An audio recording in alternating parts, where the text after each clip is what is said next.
School വിദ്യാർത്ഥിനിയുടെ മൊഴി പ്രകാരം കസ്റ്റഡിയിലെടുത്ത യുവാവിനെ പോലീസ് ക്രൂരമായി മർദ്ദിച്ചതിൽ പ്രതിഷേധിച്ച് ഡിവൈഎഫ്ഐ നേതൃത്വത്തിൽ കൂടൽ പോലീസ് സ്റ്റേഷനിലേക്ക് മാർച്ച് നടത്തി. സ്റ്റേഷന് സമീപം ബാരിക്കേഡ് സ്ഥാപിച്ച് പോലീസ് മാർച്ച് തടഞ്ഞു. ഹൃദയ ശസ്ത്രക്രിയയ്ക്ക് വിധേയനായ 20-കാരനാണ് പോലീസിന്റെ മർദ്ദനമേറ്റത്. 9ാം ക്ലാസ്സുകാരിയെ സഹപാഠികൾ ചേർന്ന് പീഡിപ്പിച്ചെന്ന പരാതി വ്യാജമെന്ന് പിന്നീട് പോലീസ് പറഞ്ഞു.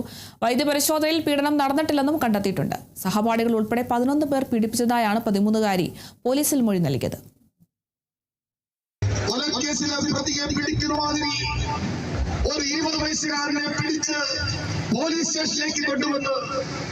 കൊണ്ടുവരുമ്പോൾ അവന്റെ ജ്യേഷ്ഠ സഹോദരൻ പറയുന്നുണ്ട്, ഈ പയ്യനെന്ന് പറയുന്നത് ബൈപ്പാസ് ചെയ്ത പയ്യനാണ്, ആൻജിയോപ്ലാസ്റ്റി ചെയ്തതാണെങ്കിൽ പാട് കാണത്തില്ല. ആ പയ്യന്റെ ഫോട്ടോ ഞാൻ കണ്ടതാണ്.